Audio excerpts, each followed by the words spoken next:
이스라엘 백성들이 이제 요단강을 건너서 가나안 땅에 들어가게 되어지는 내용에 대한 부분들을 계속해서 우리가 보고 있습니다.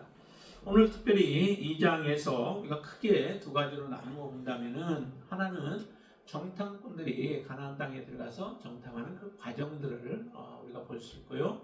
또 하나는 정탐하고 보고 들은 것들을 돌아와서 이제 보고하는 그 내용으로 오늘 내용이 이루어져 있습니다. 오늘 본문 안에서 우리가 특별히 보아야 할 부분 중에 기생 라합을 이제 정탐꾼들이 만나게 되어지죠. 기생 라합, 기생 라합이라고 하는 정탐꾼들이 실제적으로 가나안 땅에 들어가서 해야 할 일은, 여호수아가 이렇게 얘기했죠. 그 땅과 여리고를 엿보라라고 얘기를 했습니다. 그 땅, 가나안 땅과 그리고 여리고를 엿보라라고 했는데, 실제 정탐꾼들이 들어가서 보고 한 것들은 다른 거는 없고, 지금 오늘 본문의 내용을 보면은 이 라합과의 그 이야기만 지금 나오게 되어집니다. 정탐을 하려면 실제로 땅을 봐야 되죠. 그리고 군대는 어떻고, 이전에 12명이 정탐꾼들을 보냈을 때처럼 돌아다니면서 보고, 그리고 나서 우리가 어떻게 공략을 해야 할지, 우리가 어떻게 쳐들어가야 할지 그 계획들을 세우기 위하여 사실은 정탐을 보낸 것이죠. 그런데 실제 내용은 이 라합의 이야기만 계속해서 나오는 것을 우리가 보는데요. 자, 여호수아 2장을 통해서 우리에게 하시고 싶었던 이야기가 무엇일까? 먼저는 크게는 이제 두 가지를 볼 수 있죠. 일단 정탐꾼을 보내는 목적은, 하나는 가서 정탐하고 돌아오는 것이고, 근데 여기에 또 하나의 하나님의 목적이 또 있었다라고 하는 거죠. 뭐냐면 이 가나안 땅은 하나님 앞에서 죄악을 범한 땅이었죠. 그래서 하나님은 이 가나안 땅에 모든 사람들을 사실은 다 멸망시킬 계획을 가지고 하나님은 그렇게 하셨습니다. 그래서 한 사람도 남기지 않고 다 죽이기를. 어린 아이들에 대해서도 하나님 긍휼히 여기지 않으세요. 여자라고 해서 보통 다른 때 전쟁에서 보면은 여자와 아이들에 대해서는 살려두는 경우가 많습니다. 그리고 살려두어서 종으로 삼든지 부리게 되어지죠. 그런데 이 가나안 땅에 지금 전쟁을 할 때는 하나님 그렇게 하시지 않습니다. 남기지 않기를 원하시는 거죠. 그것은 왜 그러냐면, 너무도 악하고 이스라엘 백성들이 이 가나안 족속들로 말미암아 그들의 신앙이 오염이 되어지고 하나님을 섬기는 데서 떠나서 우상을 섬기는 일들을 행할까봐 결혼도 금하게 하셨고, 그리고 자녀들이나 아이들을 결혼하지 못하도록, 통혼하지 못하도록 하나님 그렇게 명령하셨던 겁니다. 그런 가나안 땅이에요. 다시 말하면 하나님의 진노를 받아 마땅한 땅이죠. 그런 무엇을 통해서 우리에게 하냐면 기생 라합다라고 하는 그런 표현을 통해서도 우리에게 말씀하고 있다는 거죠. 다른 많은 사람들이 있는데 그 중에서 다른 누구도 이 정탐꾼들을 맞이하지 아니하고, 그를 맞이했던 사람은 이제 이 정탐꾼들이 들어갔다라고 표현을 하지만은, 그러나 이 기생 라합밖에 다른 사람은 맞이한 사람이 없다라고 하는 거예요. 그만큼 이 가나안 땅이 지금 악으로 가득 차 있고 더럽혀져 있다라고 하는 것을 이 기생 라합을 들어서 우리에게 하나의 고발해주고 있는 모습입니다. 여러분들의 삶은 어떠신가요? 정말 우리가 하나님을 믿고 지금 살아온 여러분들의 삶이 짧은 생애가 아니잖아요. 우리가 하나님과 함께 동행하며 살아온다고 하고, 하나님을 우리는 주인으로 모시고 살아가고 있는데, 과연 우리의 삶은 어떠한 모습으로 하나님 앞에 비춰지고 하나님이 여러분들은 어떤 사람으로 인정하고 있는가라고 하는 거죠. 이 기생 라합이지만은 하나님은 그 다른 사람들로부터는 미움을 받고 조롱을 받고 멸시를 받는 존재예요. 그렇잖아요. 누구 한 사람 기생 라합에 대해서 그렇게 사랑하고 또 그를 존대하고 높여주고 하는 사람들이 없잖아요. 예수님 당시에도 보면은 천대를 받았고 다른 사람들부터 미움을 받던 사람들이 누구예요? 창기와 세리들이 그 대표적인 인물들 아니었습니까? 그런데도 예수님은 그 창기와 세리들을 그 겉모습, 또 아니면 지금 사회적으로 낮은 위치에 있다고 해서 예수님은 그들을 멸시하거나 또 그들을 천대하지 않았습니다. 정말 그 속에 어떤 마음이 있는가, 하나님을 사랑하는 마음이 있고 예수 그리스도를 사랑하는 마음이 있는지, 그것을 중요하게 보신 것이죠. 이 기생 라합도 마찬가지예요. 하나님 앞에서 이 여인이 어떠한 존재인가라고 하는 것이 중요한 거죠. 정탐꾼을 보낸 목적 중에 하나도 바로 이 기생 라합을 찾아 그를 구원하기 위한 하나님의 계획이 이 가운데 있었다라고 하는 거죠. 많은 사람이 있는데 그 중에 특별히 이 기생 라합을 구원하시는 모습을 보세요. 그것은 하나님이 그를 보고 계셨고 하나님이 찾고 계셨다라고 하는 거죠. 신약에서 예수님께서 여기 그 사도행전에 보면은 거기에 누가 등장하냐면 한 사람 백부장 고넬료라고 하는 사람이 등장을 해요. 근데 그 백부장은 이방인이잖아요. 이방인이고 군대에 몸이 소속되어 있는 사람이에요. 그런데도 그 사람의 마음은 다른 사람들과 좀 달랐습니다. 그의 마음에는 하나님 경건하고 그리고 또 하나님을 경외하는 사람이다라고 얘기해요. 그리고 하나님께 늘 항상 기도했다라고 해요. 근데 그 고넬료가 아직 하나님을 직접적으로 만나지는 않았지만은 어떻게 해서 하나님을 알게 됐는지는 알지 못하나 그러나 그의 삶은 이처럼 하나님 앞에 하나님을 경외하고 하나님을 의지하면서 하나님 앞에 기도하는 그런 사람이었다는 거죠. 그러니까 이 고넬료를 하나님은 기억하고 계시는 거예요. 그래서 고넬료에게 복음이 들어갈 수 있는 길들을 확실하게 구원의 길로 들어갈 수 있는 길들을 하나님은 열어주시죠. 그게 누구예요? 베드로를 만나게 하시는 거죠. 베드로에게도 하나님께서는 역사하셨고 고넬료에게도 하나님은 역사해서 참으로 만나기 서로 어려운 사람이에요. 어떻게 고넬료가 베드로를 만날 수 있었겠으며 베드로가 고넬료를 어떻게 찾아갈 수 있었겠어요? 하나님의 특별한 간섭이 아니고는 도저히 만날 수 없는 두 사람을 하나님은 만나게 하셨죠. 그 만남이 곧 고넬료가 하나님을 경외하고 경건하게 살며 하나님을 인정하며 살아갔기 때문에 하나님은 그런 은혜를 베풀어 주신 거예요. 이 라합도 마찬가지죠. 정말 하나님을 경외하는 그 마음이 그 안에 있었기 때문에 하나님은 특별히 이 기생 라합을 찾아서 그에게 약조를 하고 오잖아요. 약조가 없었고 이 정탐꾼들이 그에게 맹세하지 않았으면은 이 여인에 대해서 여인도 그 여리고성이 무너질 때에 그 여인도 함께 멸망했을 거예요. 그렇지만은 하나님은 이 여인을 구원해 내시는 거죠. 놀라운 하나님의 참으로 역사입니다. 이 여인은 보세요. 어떤 그 행동을 했는지 정탐꾼들이 들어갔을 때 그를 맞이한 거죠. 근데 이 누군가가 이 모습을 보고 왔습니다. 이 또 정탐꾼들이 기생 라합의 집에 들어간 것을 보았던 거죠. 그것을 가서 이제 여리고 왕에게 고하게 되어지죠. 고자질을 하죠. 그로 말미암아 여리고 왕은 사람들을 보내서 그 집을 이제 찾아가게 만듭니다. 그래서 이야기를 하죠. 그 사람들 빨리 당장 끌어내라는 거예요. 이 땅을 정탐하기 위해서 지금 온 자들이기 때문에 적자들이기 때문에 그들을 찾아내라, 끌고 나오라라고 말할 때에 이 라합이 어떻게 대답을 해요? 이제 거짓말을 하게 되어지죠. 그래서 그들은 오기는 왔었지만은 이미 벌써 떠났습니다. 성문이 닫히기 전에 그들이 떠났습니다라고 거짓말함으로 사람들을 따돌려 보내게 되어지죠. 이렇게 할 수 있는 용기가 어디서 나올까요? 정말 이것은 쉬운 게 아니에요. 몇 가지 어려운 부분들이 있죠. 하나는 자기의 동족을 배신해야 되는 것 아니에요? 그렇죠. 자기의 동족을 배신해야 돼요. 왜냐하면은 이 두 사람으로 말미암아 이제 하나님의 역사는 계속해서 쳐들어와서 멸망케 하시지만은 그러나 이 두 사람을 잘 살려 보내는 이런 모습들은 결국에는 자기의 동족에 대해서 자기 나라를 배신하는 일과 같은 모습으로 보여지죠. 이게 쉽겠어요? 여러분들 우리나라를 배신하라고 하면은 쉽게 하겠어요? 그게 쉽지 않죠. 그리고 또 하나는 그렇게 배신했을 때 지금 누가 찾아왔냐면 왕이 보낸 사신들이 와가지고 지금 그 사람을 찾아내라는 거예요. 끌어내라는 거예요. 만약에 이 여인이 거짓말한 것이 탄로나게 되어지고 아니면 그 집을 수색을 해서 이 두 정탐꾼들이 되어진다면 결과는 어떤 모습으로 나타날까요? 결국 이 여인은 죽음을 맞이하게 되어지죠.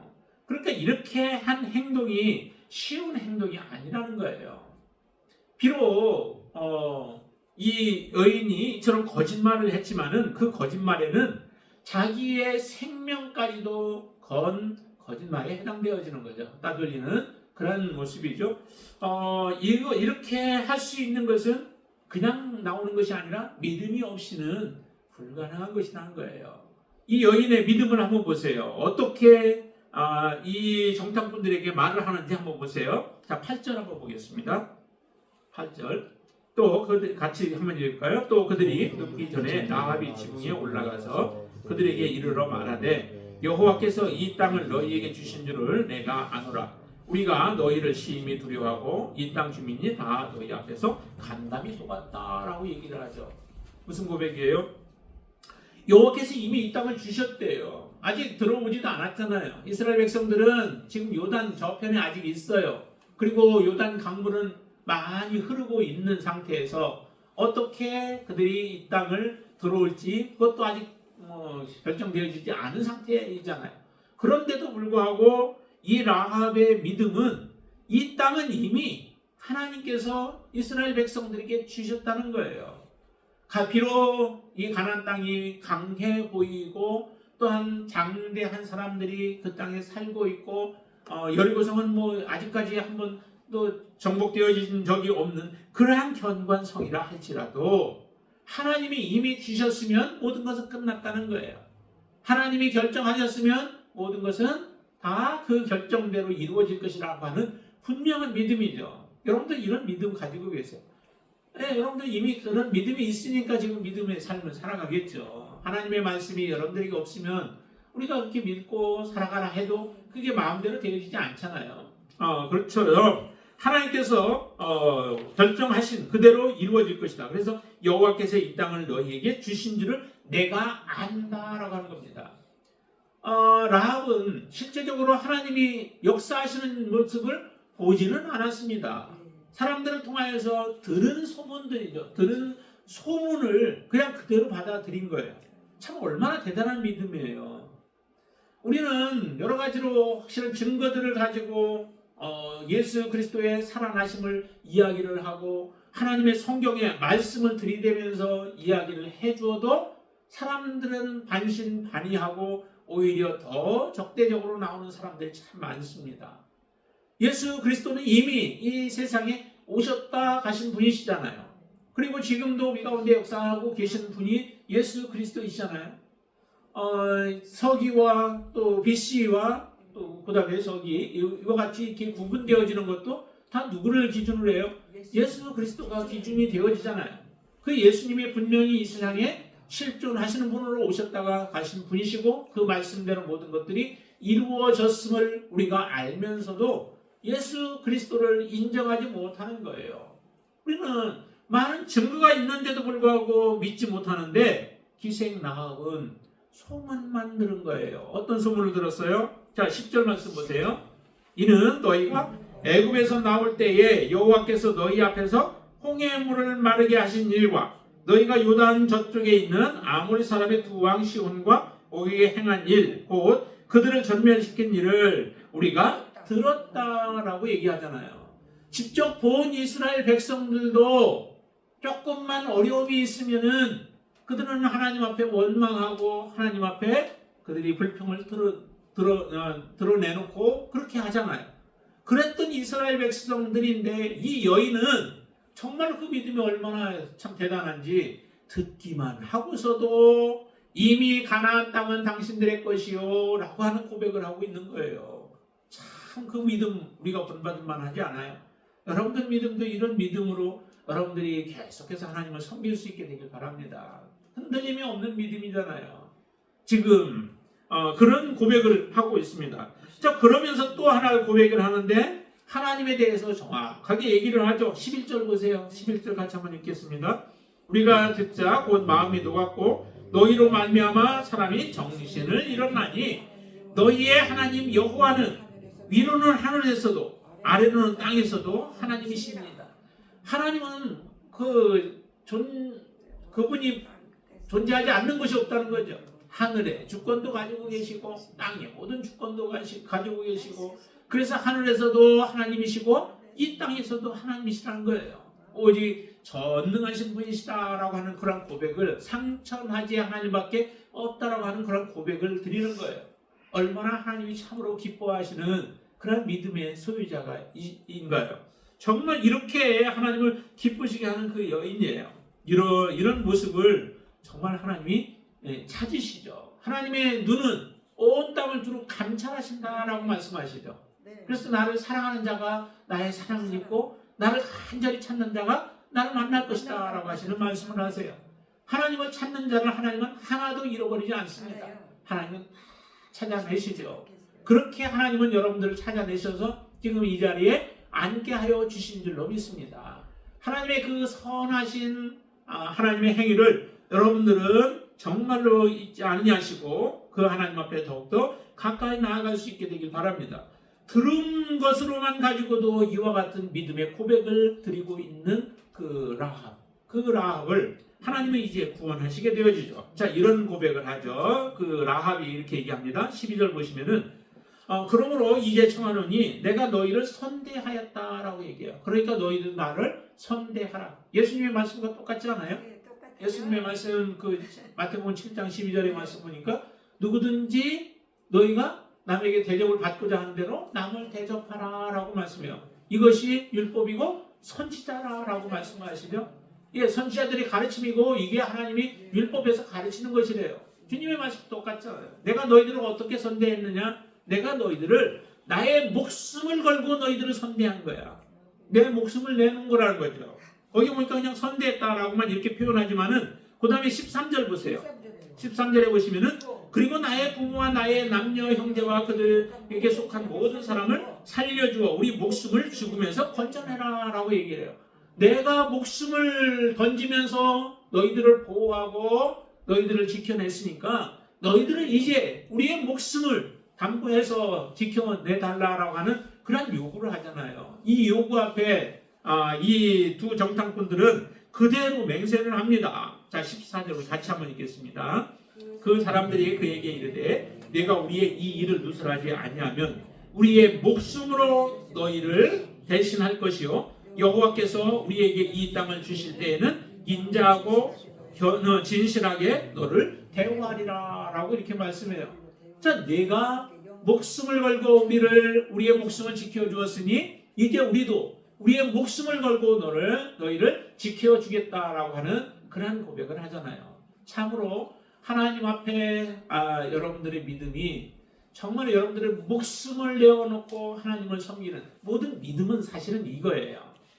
우리의 목숨을 아까워하고 나는 목숨을 바치지 못하겠습니다 라고 한다면은 그거는 진정한 믿음이 아니에요. 하나님이 원하시는 믿음은 이 믿음을 요구하시는 거죠. 그 믿음까지 가야 돼요. 그러니까 우리가 하나님보다 더 중요하고 더 사랑한 것이 없는 것, 그게 진정한 믿음을 소유한 사람의 모습이다라고 하는 거죠. 예수님이 제자들에게 질문했던 가이사랴 빌립보에서 예수님이 질문했던 질문이 있죠. 너희는 나를 누구라 하느냐라고 하는 질문. 그 질문 앞에 베드로가 뭐라고 그래요? 주는 그리스도시요 살아계신 하나님의 아들이십니다라고 하는 고백을 던져요.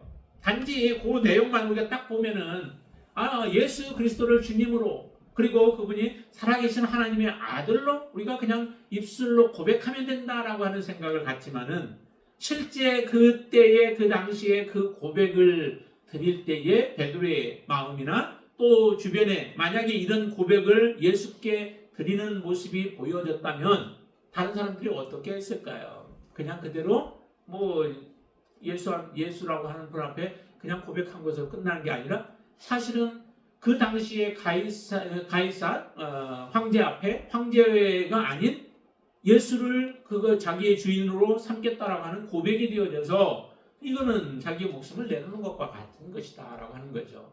그렇다면은 정말 우리의 믿음은 무엇이냐면은 이런 고백이 다 담겨져 있는 것이라는 거예요. 예수가 주라고 하는 것도 뭐예요? 여러분들의 주인이 누구라는 거예요? 예수님이라는 거잖아요. 정말로 여러분들의 삶을 여러분들의 주권을 예수님께 온전히 내어 맡기고 여러분들을 살아가시겠다라고 하는 고백을 주님 앞에 드리셨나요? 이 고백이 곧 예수를 믿는 거예요.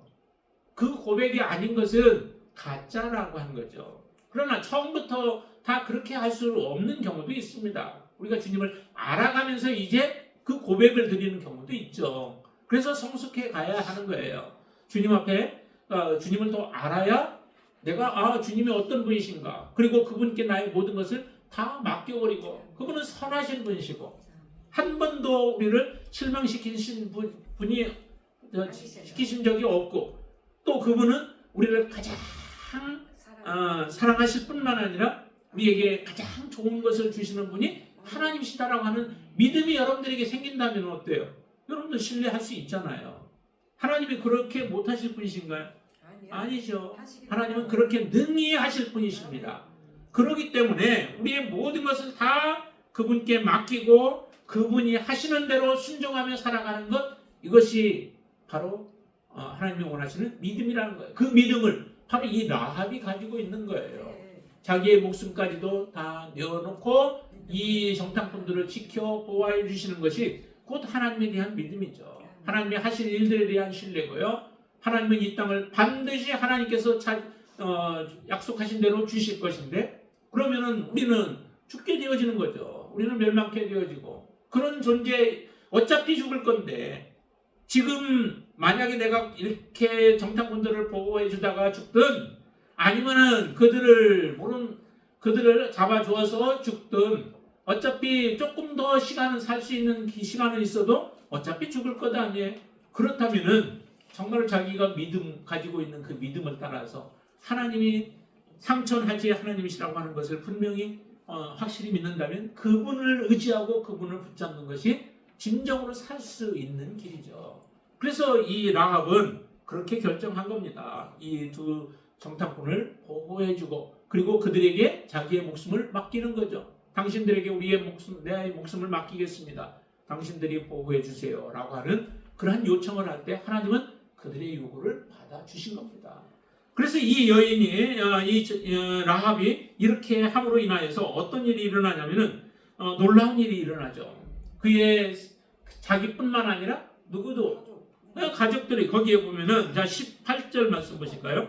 18절 같이 한번 읽습니다. 우리가 이 땅에 들어올 때에 우리를 달아내린 창문에 이 붉은 줄을 메고 내 부모와 형제와 내 아버지와 아버지의 가족을 다 내 집에 모으라 라고 얘기를 하죠.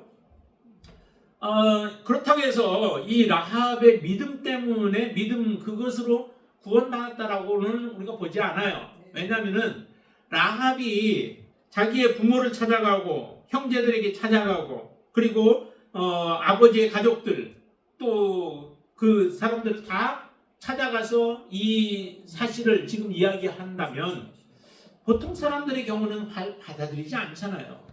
여러분들 같으면 와가지고 하면은 그렇게 받아들이겠어요? 전체 내용을 다 알면은 그럼 믿어야지 하고 하겠지만은, 실제적으로 지금 이 상황은 다른 사람도 잘 몰라요. 모르는 상황이고, 그런 상황 속에서 이렇게 가족들을 찾아서 이야기한다고 해서 정말로 믿음이 생기냐면 그렇지 않아요. 그 예를 우리가 어디서 잘 봐요? 소돔과 고모라 성이 멸망할 때 롯의 경우를 보잖아요. 그것은 롯의 그 딸들의 사위 될 사람들, 이 사람들이 벌써 굉장히 가까워졌잖아요. 그러면 장인의 권고이면은 그래도 사위들이 말을 들을 정도는 되잖아요. 자기 딸들하고 결혼을 해야 하는데 그 장인의 말을 무시하고 안 듣는다면 그 어떤 결과들이 나오겠어요. 그런데도 그 사위가 될 사람들은 따르지 않아요. 말을 듣지 않아요. 이 성이 멸망할 것이라, 지금 살기 좋은데 얼마나 쾌락이 넘쳐나고 자기들이 보기에는 참 천국과 같은 모습이죠. 그런 것을 내려놓기가 참 어려운 거예요. 이 믿음이라고 하는 것이 그렇게 쉽지 않습니다. 여러분들 안에 정말로 이런 온전한 믿음, 듣고 또 여러분들이 통찰력이 있어서 볼 수 있는 그런 믿음들이 여러분들에게 있게 되길 바랍니다. 여기 보니까 이렇게 해서 그들을 모으라고 했는데 그 안에 있는, 집 안에 있어야만 구원이 이루어진다라고 얘기를 하죠. 집 밖에 나가면은 우리와 그 약속은 상관이 없다는 거예요. 자기들이 죄로 말미암아 죽게 되어지고, 또한 이 권고를 듣고서 와야지만 그들이 구원을 받는 것이지, 그 권고를 무시하고 듣지 않으면은 그 구원이 이루어지지 않아요. 고넬료 같은 경우도 참 사람들이 이 믿음의 사람들은 대단한 삶을 살았던 것 같아요. 그러니까 고넬료도 보니까 자기 혼자만 믿은 게 아니었죠. 그 베드로가 찾아갔을 때에 자기의 친족들하고 그리고 친구들까지 가까운 사람들까지도 그 집에 모여 있었어요. 그 말을 듣고 싶었던 것이죠. 그 사람들에게 성령의 임하심이 있었고 구원이 놀라우게 이루어지는 역사를 보게 되어지죠.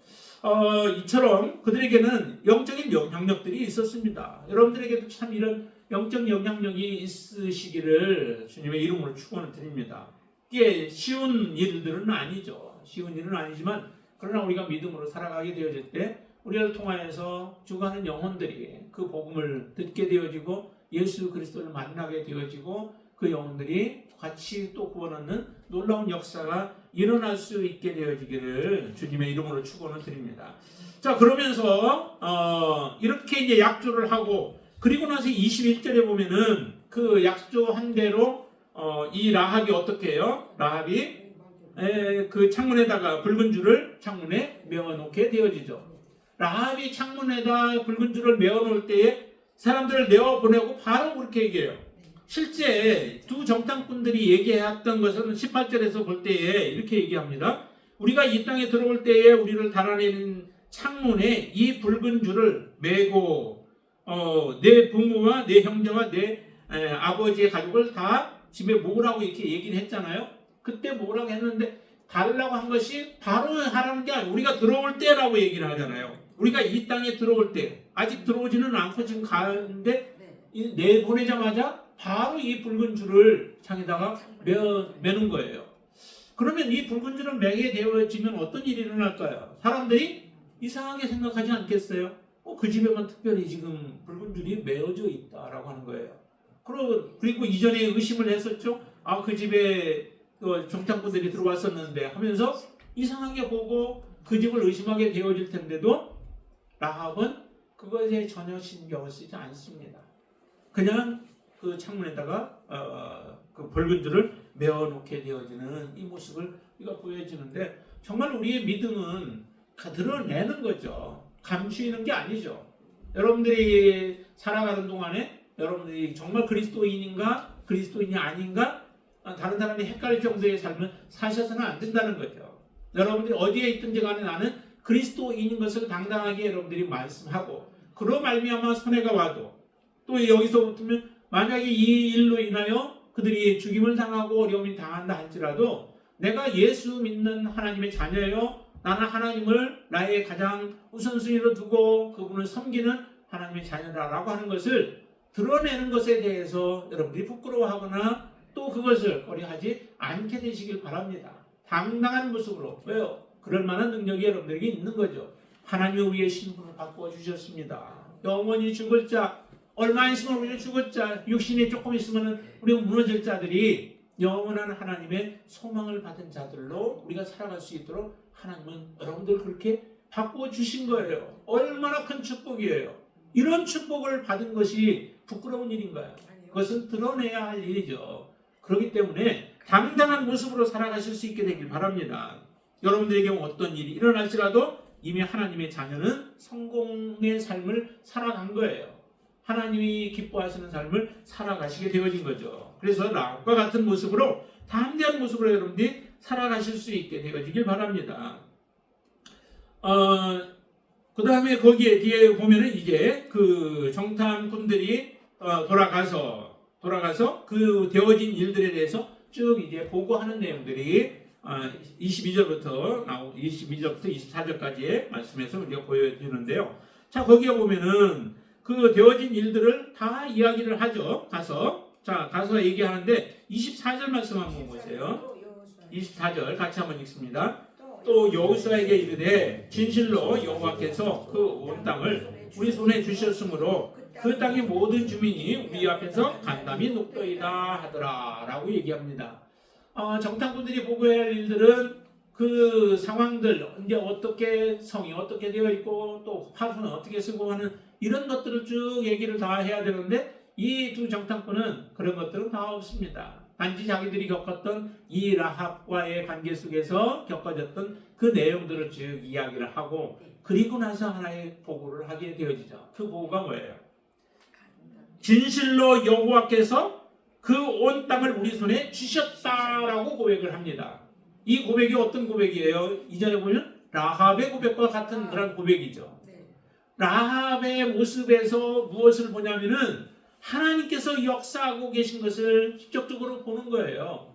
아직 주지 않았잖아요. 아직 건너오지도 않았는데도 하나님이 그들을 그 가나안 땅의 사람들의 마음을 녹여버렸고 이스라엘 백성들은 두려워하는데 오히려 그 가나안 땅에 있는 사람들은 이스라엘 백성들을 두려워하면서 그들의 간담이 녹아버리는 이 일들을 누가 하겠어요?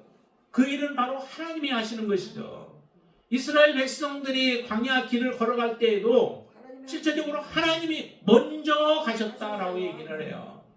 언약궤가 먼저 앞서가기도 하고 그리고 불기둥과 불기둥들이 먼저 움직이시고 역사하시는 것이죠.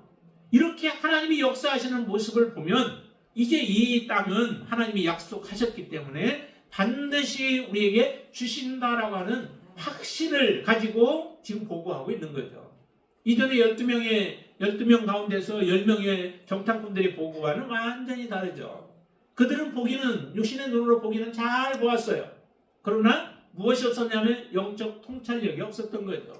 하나님이 우리에게 이 땅을 저들이 비록 강할지라도 하나님이 우리에게 주시겠다고 약속한 이 땅은 우리가 올라가면 우리가 칠 것입니다. 우리가 차지할 것입니다. 라고 하는 그런 고백을 드려야 되잖아요. 근데 영적 통찰력이 없으니까 그들은 육신의 눈으로 본 것만 가지고 이야기를 함으로 이스라엘 백성들을 낙담하게 만들어 버렸습니다. 그런데 여기에 두 정탐꾼은 다르죠. 비록 이 라합이라고 하는 여인 한 사람의 고백이에요. 그것도 여러 사람들의 고백을 다 들은 게 아니에요. 이 여자가 어떤 거짓말을 할지 어떻게 알아요?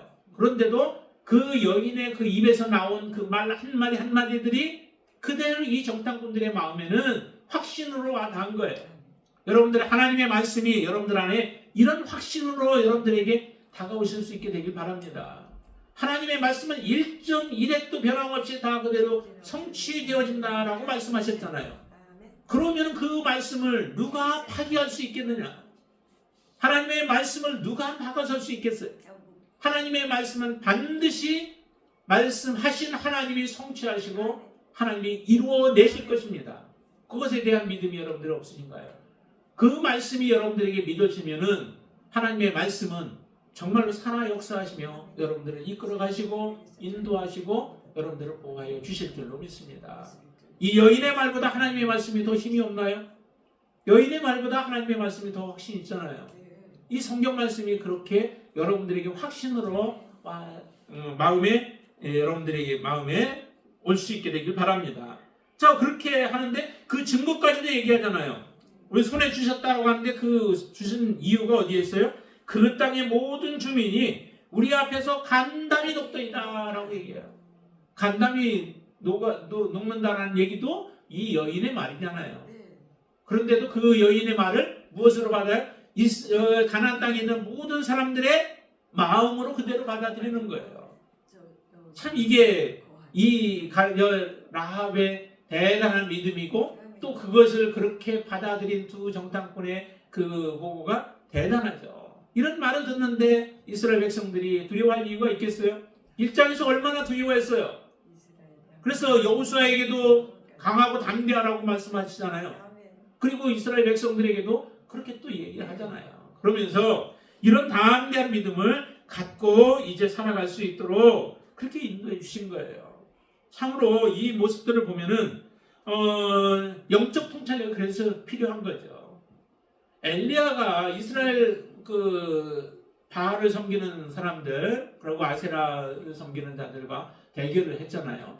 그리고 나서 하나님이 불로 그 제물들을 살라버리는 역사를 이루세요. 그리고 나서 엘리야가 무엇을 그 종에게 얘기하냐면 가서 좀 하늘을 보라는 거죠. 근데 하늘을 보니까 아무것도 안 보여요. 또 가서 보죠. 7번까지 계속 볼 때까지 그냥 시키는 거예요. 그래서 7번까지 가서 7번째 가니까 뭐가 보여요? 네, 하늘에 사람 손바닥만한 구름이 떠오르는 거예요. 그 모습을 보면서 엘리야가 뭐라고 그래요? 이제 큰 비가 내릴 것이다 라고 하는 그런 말씀을 하시잖아요. 손바닥만한 구름밖에 없는 거예요. 그런데도 엘리야는 그것을 보면서 큰 비를 보는 거죠. 하나님의 큰 비의 소식을 보는 거예요. 여러분들 이런 믿음의 거장들이 되시길 바랍니다. 하나님의 말씀이 하나가 이루어지기 시작하면 그 모습을 저기에서도 하만과 또 모르드게의 그 대결 속에서도 보잖아요. 다른 사람들이 그것을 읽어요. 이제 하만이 한번 그 수모를 당하기 시작하니까 당신은 이제 저 모르드게 앞에서 결코 이길 수 없다는 거죠. 그것을 보는 거예요. 얼마나 이게 비록 하나님의 사람은 아니라 할지라도 그 영적 통찰력들이 있어요. 지금 이 시대를 바라보면서도 우리가 그런 믿음으로 하나님 앞에 서시게 되길 바랍니다. 지금 때가 마지막 때까지 우리가 와 있는 이 상태에서 우리는 믿음의 어떤 믿음에 있어서 다른 것을 바라보고 견눈질을 하고 또 우리 시간을 허비할 그러한 시간이 없어요. 하나님 앞에 더욱더 굳건한 믿음으로 혹시라도 우리에게 약한 부분들이 있으면 그것이 무엇인지를 보고 하나님의 경고의 메시지들을 바라보면서 하나님 앞에 믿음을 더욱더 세워가야 할 줄로 믿습니다. 그런 믿음으로 세워져서 정말 이 라합이 나중에 보면 이 라합이 어디에 들어가면 예수님의 족보에 들어가요. 마태복음에 보면 족보에 들어가게 되어지죠. 이방 여인인데 이방 여인이 그 예수님의 족보에 들어가리라고 여러분들 상상이나 하셨겠어요? 상상이 안 되잖아요. 근데 다른 여인들도 있지만은 이 라합이라고 하면 더군다나 기생이었고 그런 이방 여인이었고 완전히 다 죽어야 할 그런 족속 가운데 한 사람이었는데 이 여인이 예수님의 족보에 들어갔다는 것은 정말 우리에게 많은 것을 말해주잖아요. 우리의 믿음은 이 여인보다도 더 큰 믿음으로 왜 더 많은 증거들이 우리가 있고 더 주님을 확실하게 믿을 수 있는 그런 증거들을 우리는 더 많이 가지고 있잖아요. 그런 우리들이 정말 이 여인보다도 못한 믿음으로 살아가면은 안 되겠죠. 그래서 다시 한번 우리의 믿음들을 바라보면서 하나님 앞에 굳건한 믿음을 써서 오직 주님으로 만족하고 주님 찬양하고 주님께 감사하고 그렇게 살아가시는 저와 여러분들 되시기를 주님의 이름으로 축원을 드립니다. 기도하겠습니다. 우리 사랑하시는 주님 감사합니다. 하나님은 한 영혼도 잃어버리지 않고 하나님을 경외하는 자, 하나님을 찾는 자, 하나님을 의지하며 믿음으로 살아가는 자를 찾아내시고 그들을 구원하시는 하나님이신 줄로 믿습니다. 하나님 그래서 진노 중에도 하나님은 긍휼을 잊지 아니하시는 분이심을 믿습니다. 하나님 우리에게도 이런 긍휼을 베풀어 주셔서 우리는 멸망 가운데서 구원하여 주셨고 하나님의 자녀 삼아 주셨사오니 이 크신 하나님의 사랑과 은혜 하나님 저희들이 잊지 않게 하여 주시고 하나님 앞에 더욱더 헌신된 모습으로 살아가게 하여 주시옵소서. 우리의 모든 것을 하나님 앞에 드려 믿음으로 살아가게 하여 주시고 그 말씀에 순종하며 살게 하여 주시옵소서. 날마다 더욱더 성숙한 믿음으로 살아서 예수 그리스도의 이름에 예수 그리스도의 분량에 이르기까지 우리가 자라가게 하여 주시옵소서. 장성한 믿음으로 성장케 하여 주시어서 많은 열매를 맺게 하여 주시옵소서. 이 라합이 하나님을 기쁘시게 한 것 같이 우리도 하나님을 기쁘시게 하는 대로 살게 하여 주시옵소서. 예수님의 이름으로 간절히 기도드리옵나이다. 아멘.